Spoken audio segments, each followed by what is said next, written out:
first year of college is an exciting time in your life, but can often become overwhelming, especially when thinking about the future. As you're faced with new environments, people, and perspectives which offer hope and understanding, remember that you are not alone. Everyone has their own story to tell, and we all follow a unique path.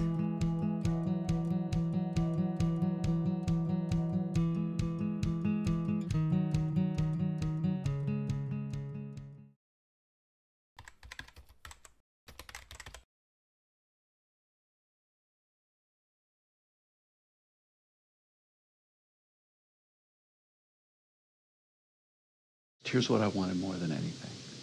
I wanted to hear the voice of God.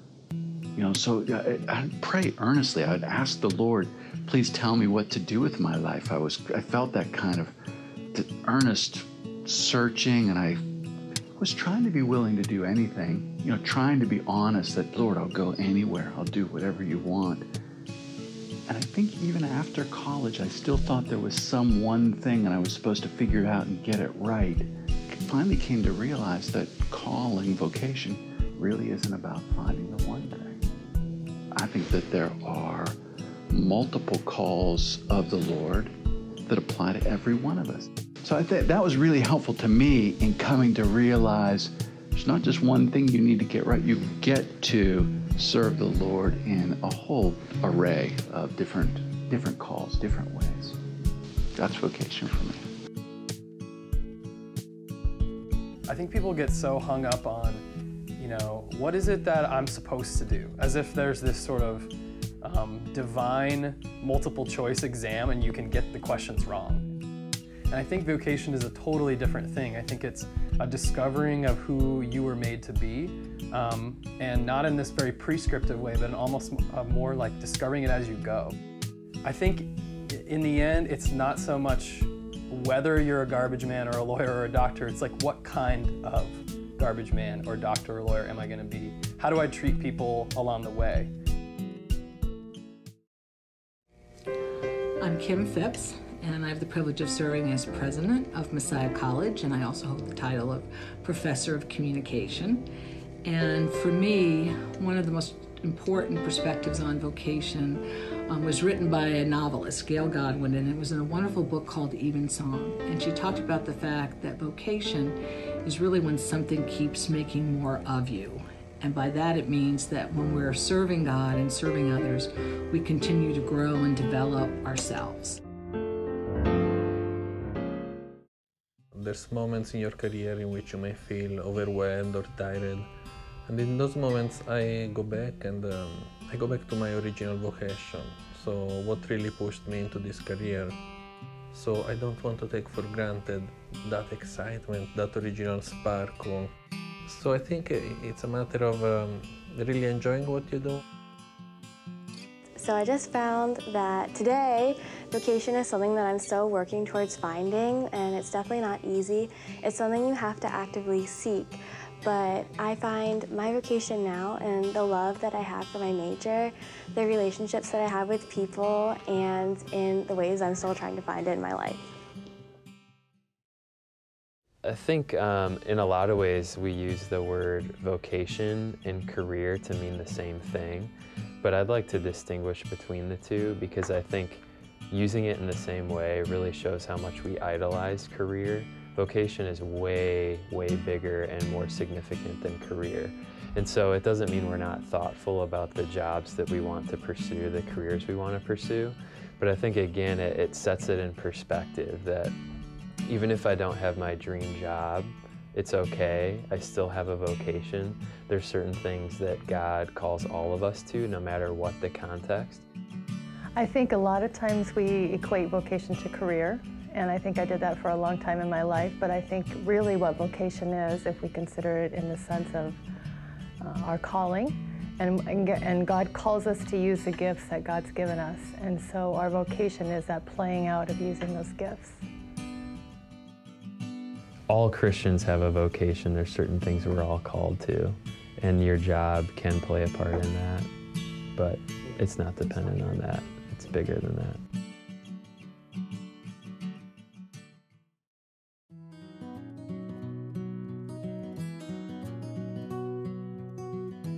as I think about how should a student look for their vocation, my thoughts are, think about the things that you're interested in. Think about what you're good at.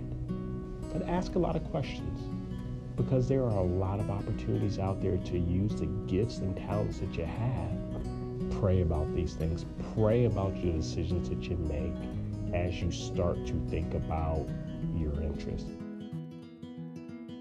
It's okay to not know exactly what you want to do.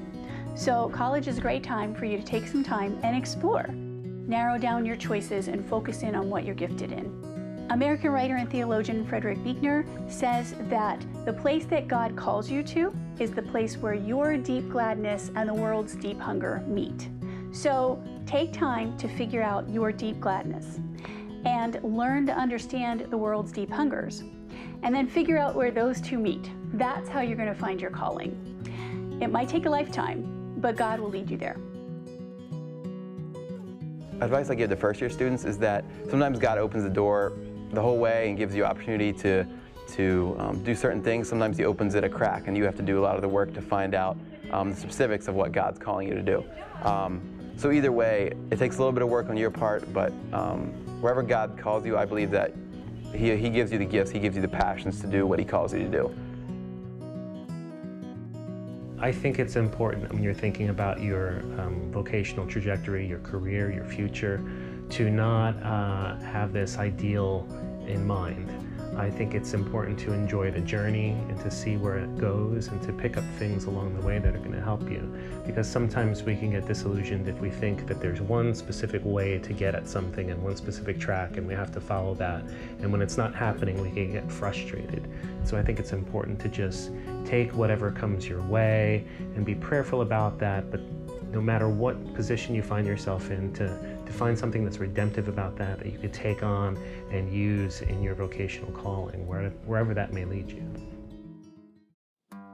My advice to first-year students is to take advantage of every opportunity presented to you. If you see an opportunity in the Career Center and you think, I'm only a first year, I'm only a sophomore, I can't do it, you're wrong. If you present yourself as competent, if you present yourself as having interest in the opportunity, they're going to consider you for that. And it's okay to be wrong. It's okay to pursue an opportunity and hate it. It's okay to pursue an opportunity and love it and realize you need to make a change in your major or make a change in what you're doing in your life. My advice would be take risks. When opportunities come your way, take advantage of them. But ultimately, find out what you're passionate about and mix all those things together. And you're not always going to go on a linear path. For me, my path was not linear, kind of jumped around different things. But I'm happy where I am today.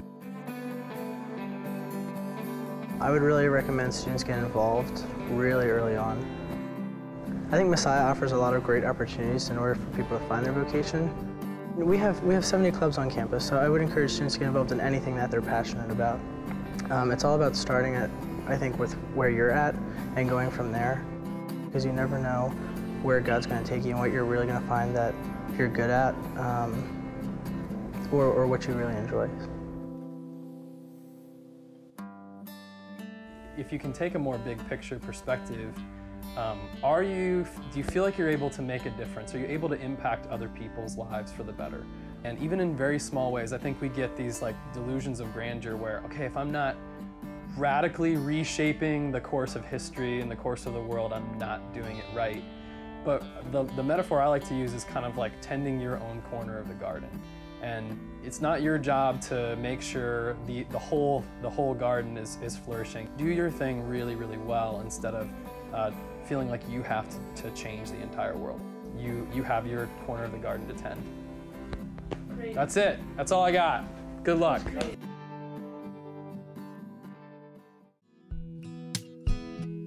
So here's to getting out there and figuring out what gets you up in the morning. Make sure to stop by the Career and Professional Development Center. The people there genuinely care about helping you as you discern your path.